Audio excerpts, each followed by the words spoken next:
Jesus nunca nos enganou. Ele sempre foi sincero, verdadeiro na sua mensagem, no seu evangelho, nos seus ensinos. E uma das grandes advertências do Senhor Jesus foi a de que no mundo tereis aflições. No mundo tereis aflições. Exatamente porque estamos no mundo. Nós não estamos no céu. Aqui não é o céu. Aqui é o mundo. E esse mundo, desde o pecado de Adão e Eva, ele foi amaldiçoado. Deus disse a Adão: por causa do seu pecado, a terra produzirá cardos e espinhos. Não era para ser assim. Tudo de mal, tudo de ruim que há nesse mundo é consequência do pecado, do nosso pecado. Pecado que começou lá, originalmente no Éden, e passou para toda a humanidade. Eu estava a pensar um dia desse, num inseto que veio e me picou. Eu pensei assim, isso é por causa do pecado. Se não houvesse pecado, nem ia haver inseto para picar a gente, não. Eu não creio que Deus vai criar um inseto para picar a gente. É pecado. O apóstolo Paulo diz que a própria natureza, ela foi transtornada e ela geme até hoje. Então, tudo de ruim, de negativo, a razão é o pecado. A gente não imagina o alcance, isso aí, né? E todo o transtorno que o pecado trouxe a esse mundo. Deus disse: maldita é a terra, por causa do seu pecado, Adão. O que fizeste, Adão? Né? Essa palavra, quando Deus pergunta a Adão: Adão, o que fizeste? Adão, tu não sabe o que fizeste, arruinaste tudo. Então Jesus disse: no mundo tereis aflição, porque vocês vivem num mundo amaldiçoado por causa do pecado. Do pecado. Então há tragédia, há sofrimento, há dor, Jesus nunca foi um pregador da prosperidade. Apesar de ele dizer: pedi e dar-se-vos-á, mas também disse: no mundo tereis aflições. E um dos grandes homens de Deus, e Paulo foi um homem muito fiel, e como sofreu? Lá em 2 Coríntios, capítulo 2, versículo 8 e 9, Paulo diz assim: em tudo, somos atribulados, mas não angustiados, perplexos, mas não desanimados, perseguidos, mas não desamparados, abatidos, mas não destruídos. Então, tribulação, angústia, desânimo, perseguição, abandono, são e foram experiências amargas e dolorosas que fizeram parte da vida ministerial de Paulo, desse grande homem de Deus que sofreu, sim. Paulo foi um homem que conheceu o que é sofrer, inclusive por amor a Cristo. O que é passar por tribulações, por fazer a vontade de Deus. Os falsos profetas de hoje, nomeadamente os pregadores da teologia, da prosperidade, contradizem o ensino de Paulo. que disse: em tudo somos atribulados. Contradizem. Porque Paulo disse: sim, em tudo somos atribulados. Ser cristão, servir ao Senhor, não significa não passar por dificuldades, não passar por sofrimentos. Às vezes acontece exatamente o contrário, é porque eu estou a servir ao Senhor que eu passo por dificuldades. Lá em Romanos 8,36, Paulo disse assim: como está escrito, por amor de ti somos entregues à morte todo dia, somos reputados como ovelhas para o matadouro. Naquela palavra de Paulo, né, em tudo somos atribulados, né, há várias adversativas, vários mais. Ele diz: somos atribulados, mas não angustiados. Perplexos, mas não desanimados. Perseguidos, mas não desamparados. Abatidos, mas não destruídos. Sempre tem um mais.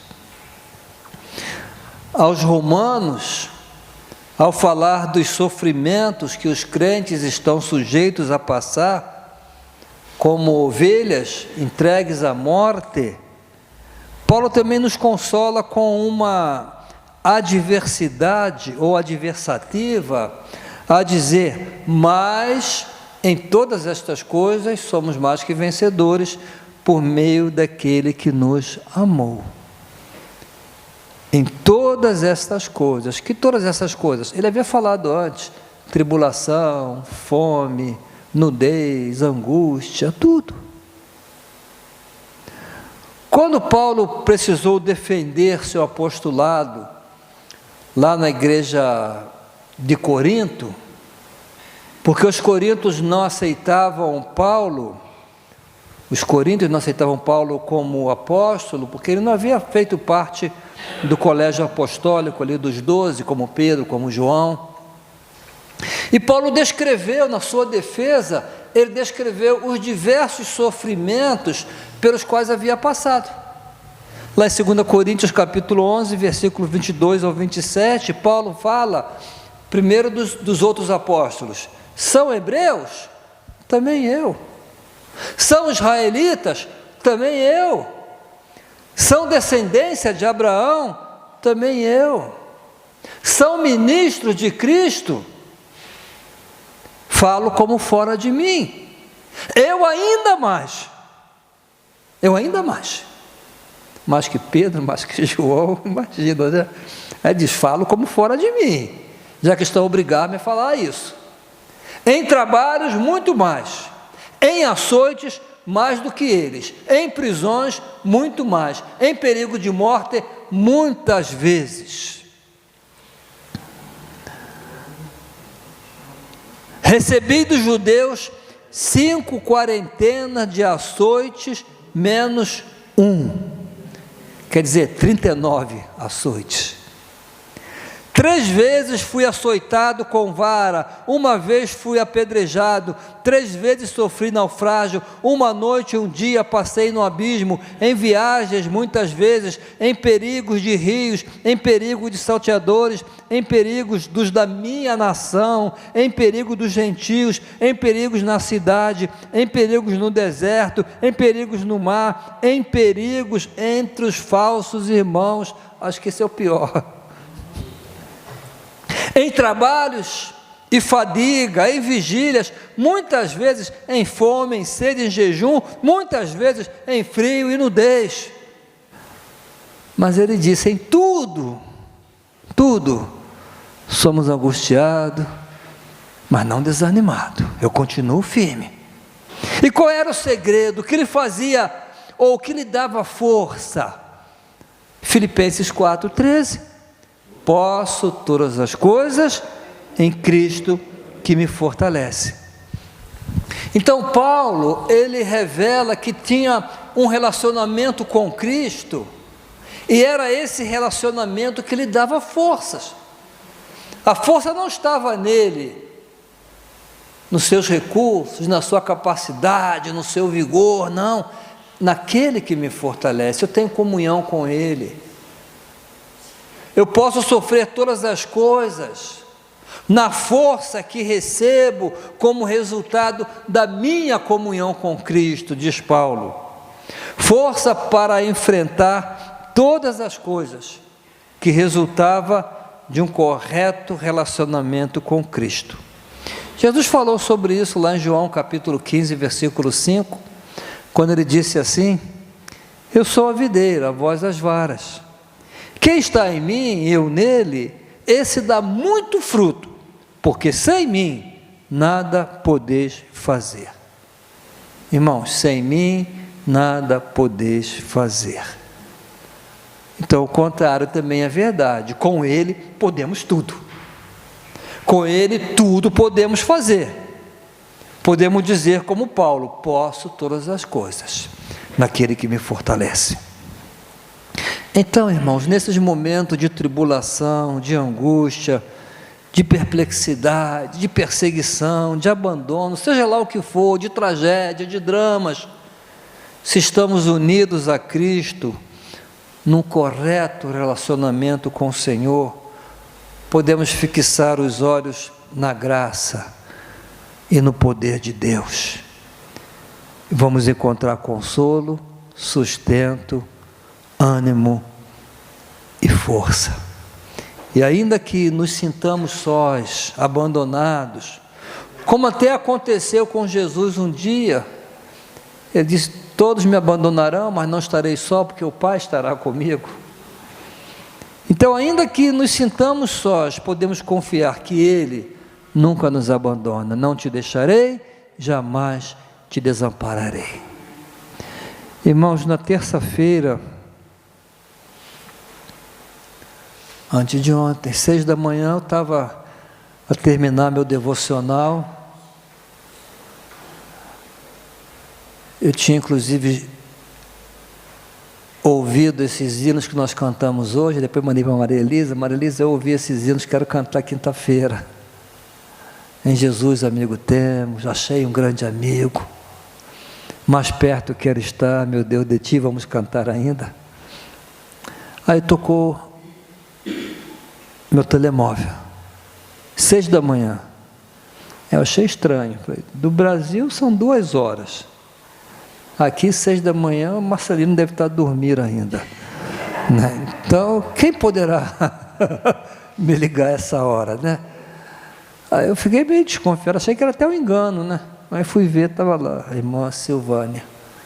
Aí eu já fiquei preocupado, eu falei, o que aconteceu? A irmã Silvânia nunca me ligou, e ligar 6 da manhã, e a irmã com a voz embargada, a chorar: pastor, aconteceu um desastre, um acidente, o barco está entre a vida e a morte, né? E aí contou o que aconteceu, né? Fomos na casa dela, e eu estava ali a conversar com ela, eu e Marisa, e me veio aquele pensamento, né? Um texto que está em Mateus, que está em João, quando Jesus ordena os discípulos a entrarem no mar, a atravessar o mar, e Jesus não vai com eles, fica no monte a orar, e no meio do mar veio a tempestade, diz que os ventos eram contrários. Aí o que Jesus faz? Jesus, na 4ª vigília da noite, era entre 3 e 6 horas da manhã, é a 4ª vigília da noite, Jesus foi a caminhar sobre o mar, né? Jesus esperou já quase que amanhecer, quase que às 6, né? A socorrê-los. Irmãos, Jesus não estava ali fisicamente, mas estava ali. Ele estava lá no monte, mas ele sabia o que estava acontecendo lá. E na hora certa, ele foi, e de uma maneira que ninguém podia imaginar, a caminhar sobre as águas. Uma maneira inusitada. Então ele faz aquilo que a gente não espera. Ele age como a gente nem pode imaginar. E muitas vezes ele está a agir e a gente só vê fantasma. E foi o que aconteceu com os discípulos. Quando eles viram Jesus a caminhar, gritaram de medo, aqueles homens, né? Com medo de fantasma. Acharam que era um fantasma. Jesus disse: não tem mais, sou eu. E quando ele entrou ali no barco, a tempestade cessou. Então esse texto veio na minha mente. A irmã Silvânia falou assim comigo de repente: pastor, estava tudo tranquilo na nossa vida, calmo, e de repente acontece isso. Aí eu pensei nesse texto, sabe por quê? Porque aquele mar que os discípulos estavam, ele tem isso de comum. De repente muda, o mar está tranquilo, porque eles não iam sair para navegar, eles eram pescadores experientes, não iam sair, atravessar o mar, se soubesse que ia haver uma tempestade. Ninguém esperava, foi algo inesperado, isso é algo comum naquele mar. As tempestades vêm quando as pessoas menos esperam, e surpreende. E assim na nossa vida, né? Hoje estamos aqui em paz, graças a Deus, mas de repente pode vir uma tempestade, como veio para o Marcos, para a Silvânia, pode vir para mim. Precisamos estar preparados. No mundo tereis aflições, mas se ele está no nosso barco, aí a gente navega. E diz o texto lá que os discípulos então chegaram ao seu destino, e nós chegamos. Ainda que nos sintamos sós, ele nunca nos abandona. Amém?